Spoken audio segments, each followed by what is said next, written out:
नमस्कार, मैं मनीष और आप देख रहे हैं मीडिया दर्शन। सुप्रीम कोर्ट के एक फैसले से 14 लाख अभ्यर्थियों का सपना जो है चकनाचूर हो गया। मैं बात कर रहा हूं एनआईओएस से डीएलईडी किए हुए अभ्यर्थियों का।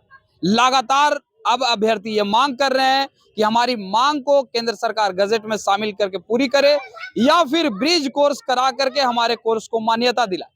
तमाम नेताओं से भी मुलाकात हुई, तरह तरह की बातें भी सुनने को मिली, लेकिन अभी तक कोई ठोस निर्णय जो है वो नहीं लिया गया। इसी मुद्दे पे बात करने के लिए हमारे साथ मौजूद हैं छात्र नेता सौरभ जी, जो लगातार अभ्यर्थियों की आवाज बने रहते हैं, चाहे वो बिहार एसएससी का मामला हो, बीपीएससी का मामला हो या और भी कोई भी सिपाही भर्ती प्रक्रिया जैसे परीक्षाओं की बात की जाए, लगातार आगे रह करके नेतृत्व करने का काम करते हैं। हमारे साथ मौजूद हैं सौरभ जी।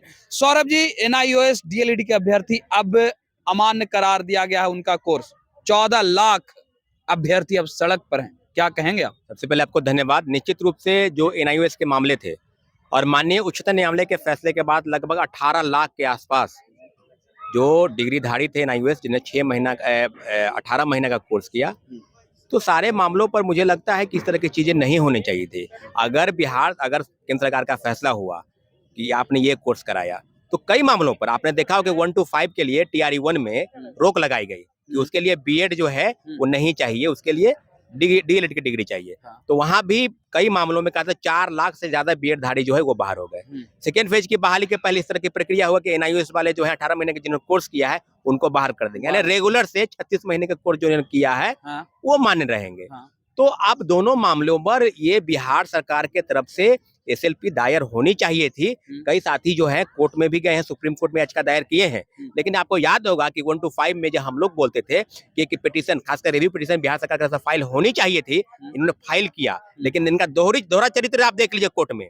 1 to 5 के मामले में जब कहा गया कि बीएड वाले से नहीं, हमने सारी सीटें डीएड वाले से भर ली है, यानी खुश करने के लिए बीएड वालों को आप कोर्ट में गए और कोर्ट में जाने के बाद अपनी दलील को आपने बदल दिया। तो मुझे लगता है कि एनआईओएस के मामले में जो गलती हुई है, अगर इन्होंने कोर्स, आप ही का कोर्स ना, आप ही के द्वारा कोर्स कराया गया है। आज अगर कोई ग्रेजुएट अगर होता है 3 साल का, आवाज कहेंगे नहीं 3 साल का जो है मान्यता प्राप्त नहीं है, तो गलती तो आपसे हुई है। आप कहेंगे कि 4 साल का कोर्स अब करना होगा, तो कभी बोलेंगे 5 साल का कोर्स करना होगा। तो जो प्रक्रिया नियम के तहत है या जो पहले की परीक्षा में लागू है, आपको वहां तक कराना चाहिए, और उसके बाद की परीक्षा में वो लागू नहीं होगी, इस बात का भी संज्ञान लेना चाहिए। तो गलती बीपीएससी भी हो गई, आपने परीक्षा क्यों किया? 1 to 5 में हमने कहा था कि बीएड वालों को परीक्षा से दूर हटाइए, क्योंकि फैसला आ चुका था, 11 अगस्त को फैसला आया था, और उसके बाद बिहार सरकार की तरफ से कोई रिव्यू पिटीशन फाइल नहीं हुआ था। लगभग सितंबर महीने में ये रिव्यू पिटीशन फाइल किए थे। तो मुझे लगता है कि बीपीएससी और राज्य सरकार के पहले केंद्र सरकार को भी सोचना चाहिए, खासकर राष्ट्रीय मुक्त शिक्षा संस्थान के तहत जो एनआईओएस की डिग्री ली जाती है, उसमें 18 लाख देश भर में है, और बिहार में भी मुझे लगता है कि गांधी मैदान में जो कल बैठक हुई थी, हजारों की संख्या में लोग एनआईओएस वाले डीएड वाले यहाँ पर आए थे। तो ये मामले पर काफी संज्ञान लेने की जरूरत है, और केंद्र सरकार चुप्पी साधी है। मुझे लगता है कि उनको बोलना चाहिए और कुछ ना कुछ उचित फैसला जरूर करना चाहिए। अगर मैं बात करूं तो जब उन्होंने नोटिफिकेशन लाया था एनआईओएस डीएलईडी कोर्स कराने के लिए, तो उस दौरान नरेंद्र मोदी का तस्वीर जो है बड़े बड़े लगे हुए थे नोटिफिकेशन में। ये लिखा हुआ था कि ये कोर्स जो है हर एक शैक्षणिक संस्थानों में मान्य होंगे। यहाँ तक कि उस वक्त के एनआईओएस के जो चेयरमैन थे सीवी शर्मा, उन्होंने भी कहा कि ये कोर्स जो है देश के किसी भी संस्थान में आप जहां शैक्षणिक कार्य कर रहे होंगे उस जगह पे आपका मान्य होगा, आवेदन भी कर सकते हैं। तो उसके बाद पटना हाई कोर्ट में जब मामला आया, तो यही गृह राज्य शिक्षा मंत्री जो थे उपेंद्र कुशवाहा, उन्होंने भी सहमति दिखाई और समर्थन किया था अभ्यर्थियों का। अब क्या हो गया कि जब सुप्रीम कोर्ट ने ये फैसला दिया, तो यही लोग पीछे हटते दिख रहे हैं। बिल्कुल सही बात है कि सारे मामलों पर, चाहे केंद्र सरकार के जो शिक्षा मंत्री हैं, चाहे केंद्र सरकार के शिक्षा मंत्री उस समय के प्रकाश जावड़ेकर थे, और उसके बाद केंद्रीय राज्य मंत्री जो अभी बिहार के अध्यक्ष भी हैं, तो उन सारे मामलों पर मैं भी उस पार्टी का प्रदेश अध्यक्ष रहा हूँ जिसके उपेंद्र कुशवाहा जी अध्यक्ष थे। छात्र का मैं प्रदेश अध्यक्ष रहा हूँ उसी पार्टी का। तो सारे मामलों पर हम लोगों ने शिक्षा में सुधार हो, और एनआईओएस के मामले पर हमारी सरकार संज्ञान ली थी। लेकिन मैं अगर कहूंगा, सरकार की बात नहीं है, अगर सरकार बदलती है तो मामले बदल जाते हैं, लेकिन अगर सरकार कोई भी हो, शिक्षा विभाग को सोचना चाहिए कि 18 लाख कोई छोटा आंकड़ा नहीं है, 18 लाख के जीवन का सवाल है। अगर शिक्षक भर्ती पर अगर 1 to 5 में कहा जाए बीएड वाले के लिए आपने प्रदान नहीं की, तो वो लोग शिक्षक बन चुके थे। अब कहिएगा कि पढ़ा रहे हैं, कहिए कि नहीं आप छोड़ दीजिए, क्या बीएड किए हुए हैं। तो एनआईओएस के डिग्री के मामले पर केंद्र सरकार की गलती है।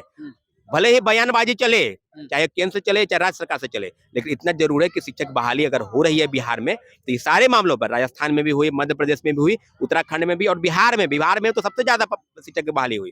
तो एनआईयूएस डीएलएड के मामले पर इन लोगों को संज्ञान लेना चाहिए। आज कई मामलों पर कहा जाए टीआरईओ जो शिक्षक ज्वाइन करने जा रहे हैं उनको बाहर का रास्ता दिखाया जा रहा है, उनको कहा जा रहा है कि आपको नहीं करने देंगे। तो सीधे सीधे कहा जाए तो ये बहुत बड़ी चूक की खामियाजा शिक्षक अभ्यर्थी भुगत रहे हैं और पता नहीं कब तक ये भुगतेंगे, ये जानकारी किसी को नहीं है। और लगातार कोर्ट में संज्ञान चल रहा है, लगातार कोर्ट में रिट फाइल हो रहा है। तो मुझे लगता है कि माननीय उच्च न्यायालय को कोई ना कोई एक रास्ता जरूर अपनाना चाहिए, एक बीच का रास्ता, ब्रिज कोर्स कराकर इनको रास्ता दिखाकर उनके लिए कोई अलग व्यवस्था करनी चाहिए। लेकिन इतना जरूर विकल्प के तौर पर कुछ रास्ते हैं जहां से अख्तियार करने की जरूरत है। अगर आप नहीं निकालते हैं विकल्प तो छात्रों अभ्यर्थियों को आंदोलन के सिवा कोई दूसरा रास्ता नहीं बच जाता। अगर बात की जाए तो उपेंद्र कुशवाहा हो, चिराग पासवान हो या फिर जीवन कुमार जो भाजपा के एमएलसी हैं, पूर्व भाजपा के एमएलसी सच्चिदानंद राय जैसे लोगों से मैंने बात की तो उन्होंने कहा, कुछ लोग कहते हैं जानकारी नहीं है, कुछ लोग कह रहे हैं कि बात करेंगे, कुछ लोग कहते हैं कि छात्र आंदोलन करें, मैं उनका समर्थन करूंगा।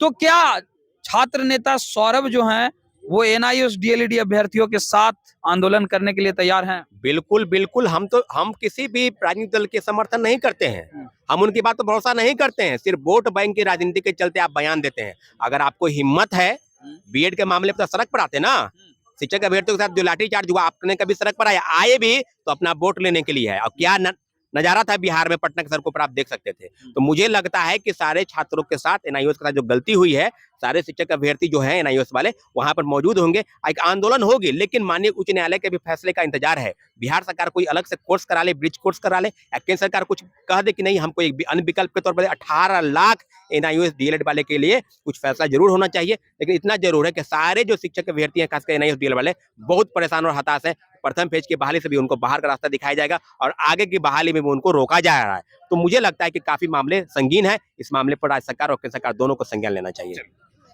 तो ये थे छात्र नेता सौरभ, जिन्होंने सीधे तौर पे कहा कि एनआईयूएस डीएलईडी किए हुए अभ्यर्थियों के लेकर के हम भी सड़क पे उतरेंगे, आंदोलन करेंगे। लेकिन अगर बात की जाए तो केंद्र सरकार को और बिहार सरकार को कहीं ना कहीं पहल करनी चाहिए, क्योंकि अगर बात की जाए तो लाखों अभ्यर्थी जो हैं वो अब शिक्षक भर्ती प्रक्रिया में शामिल नहीं हो पाएंगे, जिसके लिए कहीं ना कहीं केंद्र सरकार जो है वो जिम्मेदार है। इस तरह के तमाम अपडेट के लिए देखते रहे मीडिया दर्शन। धन्यवाद।